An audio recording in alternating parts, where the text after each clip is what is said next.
Bursa transfer Eropa jelas sekarang ini memiliki nilai tersendiri terutama bagi fans timnas Indonesia. Sebab beberapa pemain timnas yang terlibat satu persatu mulai menemukan kejelasan soal masa depannya. Mulai dari Nathan Choaon yang resmi join ke Willem II. Kemudian ada pun Emil Audero yang ke Cremonese. Meskipun begitu masih ada beberapa nama juga yang masih teka-teki nih. Kayak misalnya Tom Haaien, Justin Hubner yang statusnya masih free agent. Lalu Mesilkers yang udah dikonfirm Agustus nanti akan jelas semuanya. Dan so pasti kapten kita semua Jesus yang mana semua tahu rumornya kemana-mana.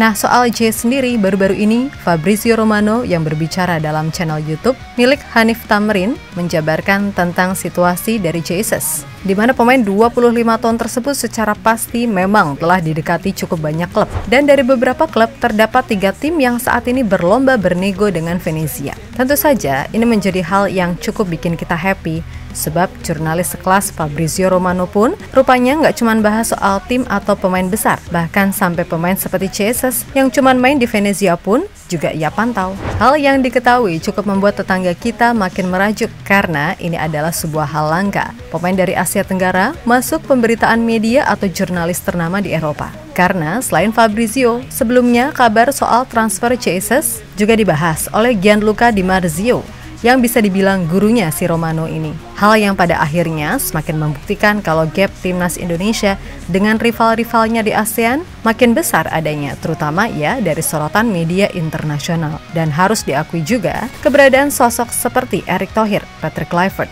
sampai pemain-pemain diaspora menjadi salah satu indikasi utama di balik ini semua. Veins opponent absolute, a leader by nature, calm and secure. In his presence, strength endures. More is spirit in his core. Holding the line, always giving more. From the archipelago, he strides ahead. Silent strength that we all respect and dread. Stand tall, Captain J, unwavering light. No opponent is strong to incite. With courage in his heart, his path unwise. Sebelum ini, siapa yang menyangka kalau pembahasan soal transfer pemain timnas Indonesia bisa cukup menyita perhatian sana-sini? Yap, kita semua tahu kalau di bursa transfer kali ini ada beberapa pemain timnas Indonesia yang udah menemukan pelabuhan baru. Dari kawasan ASEAN ada Shane Patinama yang ke Buriram United di Liga Thailand. Kemudian Rafael Strijk ke Dewa United dan Jens Raven ke Bali United serta Jordi Amat ke Persija di Liga Indonesia. Nah, kalau yang di Eropa, kita udah tahu kalau Nathan resmi ke Willem II serta Emil Audero ke Cremonese. Terus yang lain gimana dong? Soal Tom Haaien, ini masih abu-abu dan kemungkinan ini akan mepet. Soal kejelasannya, seperti musim lalu, walaupun kita berharapnya enggak sih ya. Kemudian Mesilkers, yang tinggal nunggu bulan Agustus nanti bakal gimana. Serta Kevin Dix yang jauh-jauh hari udah deal sama Gladbach. Kini terlihat lebih enjoy dalam masa adaptasinya di Jerman. Nah, di samping itu, ada berita bagus nih dari Justin Hubner, di mana menurut salah satu media Belanda, kalau Hubner akan segera bergabung dengan klub Eredivisie, Fortuna Sittard. Nah, di sana dia kabarnya akan menandatangani kontrak berdurasi 2 tahun. Saat ini, Fortuna Sittard sendiri hanya memiliki 2 bek tengah, yaitu Sip van Otele dan Sean Adewoye. Namun, Sip diketahui masih mengalami cedera, sehingga Hubner berpeluang besar untuk langsung mengisi posisi utama di lini belakang klub yang musim lalu finish di peringkat 11 Eredivisie. Ya, kalau ini beneran deal, maka bisa menjadi sebuah langkah positif bagi Hubner. Apalagi jika ia berhasil mendapatkan menit bermain yang cukup. So pasti ini dampaknya juga bagus buat timnas Indonesia secara umum. Dan buat Hubner, ini sangat penting terutama dalam persaingan posisi center back di timnas Indonesia. Karena semua tahu jika Elkan Bagot yang merupakan center back tipe kaki kiri, pelan-pelan karirnya juga mulai nge-up, sehingga persaingan yang kompetitif pada akhirnya juga akan berdampak positif buat timnas Indonesia. Bukankah Mimin pernah bilang, mendingan pelatih itu mumet milih pemain gara-gara sama bagusnya, daripada mumet karena nggak punya stok pemain, kan gitu.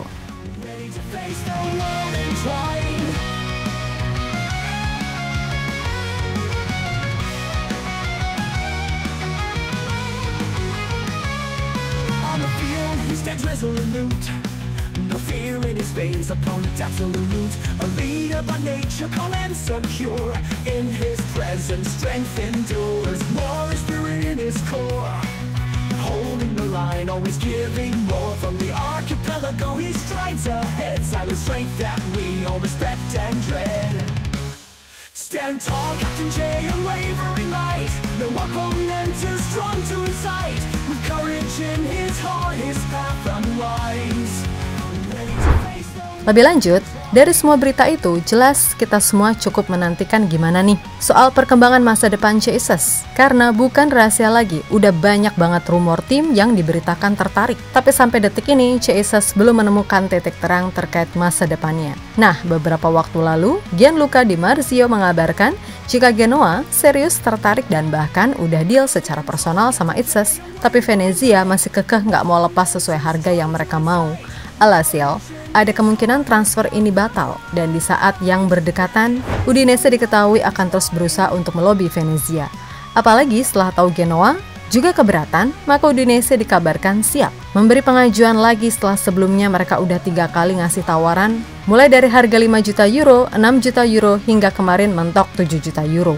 Yap, dari semua kabar yang ada, sempat membuat netizen Indonesia jengah karena ya, paling media Italia cuma cari sensasi, bahkan Mimin sendiri dikatain hoax. Meskipun udah ngasih bukti media yang melaporkan, tapi nggak apa-apa, itu hak kalian. Nah, soal isu transfer ini, pada akhirnya dibuka nih sama Fabrizio Romano. Yap, dalam bincang-bincangnya bersama Hanif Tamrin, Fabrizio mengabarkan jika saat ini ada 3 tim yang benar-benar serius buat merekrut Jesus.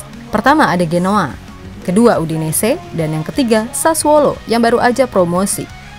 Nah, Om Romano sendiri memang belum menyebutkan detailnya secara lengkap, karena seperti biasa, dia membiarkan publik berspekulasi untuk beberapa saat sebelum memberikan konfirmasi final. Tapi satu hal yang jelas, kalau Jesus ini emang beneran laku. Jadi berita soal dia diincar tim ini itu bukan sebatas karangan. Dan saat ini, ya emang 3 tim tadi yang benar-benar memberikan penawaran resmi. Kemudian soal Venezia yang ngasih harga segitu. Menurut Om Romano, ya mungkin bagi tim Italia itu berat, tapi ia menilai, layak kok dihargain segitu. Menurutnya, Jesus ini adalah back underrated di Serie A, yang mana itu udah ia buktikan musim lalu. Okay, so this is the last one. As you know, our captain of national team is playing in the Italy now with Venezia in Serie B. Have you heard some news that probably some of the teams in Serie B or Serie A have some interest in Jesus? Yes, Genoa, Sassuolo and Udinese, these 3 clubs are interested. At the moment, Venezia are asking for more than 10 million euros, so it's not an easy or cheap deal at all after he did very well last season. Yeah. I really like this player. I think he's quite underrated on international stage, but he's a very good defender. So he did very well last season, and I think there will be movement. Let's see between Genoa, Udinese and Sassuolo who's going to win this race, but it's an open story. I think that's it. Thank you so much, my friend. You're always the best, as always, and it's always a pleasure to catch up with you. Sementara itu, melihat gimana sorotan internasional kepada Indonesia yang semakin besar pada akhirnya membuat tetangga kita diketahui tantrum sendiri. Meskipun begitu, masih ada kok tokoh-tokoh dari negara tetangga yang gak gengsi buat menjadikan Indonesia sebagai percontohan. Seperti misalnya Wakil Presiden VFF, Tran Antu, di mana ia mengatakan kalau Federasi Sepak Bola Vietnam sekarang benar-benar ingin belajar dari Indonesia terkait mencari pemain keturunan terbaik demi misi lolos Piala Dunia di masa depan. Karena menurutnya, apa yang dilakukan Indonesia benar-benar udah menunjukkan gap yang cukup jauh dengan tim-tim ASEAN lainnya. Skuad naturalisasi berkualitas Indonesia terlihat jelas mengubah korelasi kekuatan dibandingkan tim-tim lain di kawasan ASEAN. Ucap Tran Antu dikutip dari Soha. Kemudian ada juga Prince Johor yang akrab disapa TMJ, di mana beliau pernah meminta semua orang yang ada di Federasi Malaysia bisa belajar dari Erick Thohir, yang bagaimanapun telah berhasil membuat Indonesia jadi tim yang seperti sekarang ini. Itulah masalahnya dengan sepak bola Malaysia, orang-orang di industri sepak bola yang disfungsional. Tidak ada visi, komitmen, pengetahuan, dan semangat. Misalnya Erick Thohir mempunyai uang, pengetahuan, kontak internasional, dan passion. Masalahnya, sepak bola Indonesia makin membaik dalam proyek infrastruktur sepak bola, kompetisi, dan timnasnya, kata Prince Johor pada media.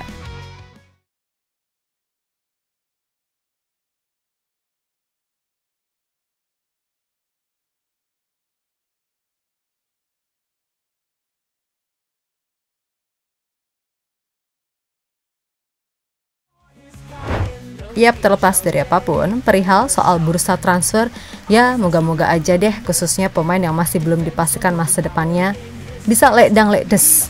Karena itu juga penting sebagai bagian dari dia survive di musim depan, apalagi seperti Hubner sama Tom Haye yang pastinya cukup lama melewatkan preseason. Sehingga pasti secara kebugaran mereka tertinggal. Tapi nggak apa-apa, moga-moga aja segera dapat kepastian, kan gitu. Termaksud juga soal May Silvers ataupun Chasers. Kemudian soal gap yang terjadi dengan tim-tim ASEAN lainnya. Ya, kalau Mimin pribadi pengennya semua tim di kawasan ASEAN bisa sama-sama bergerak maju.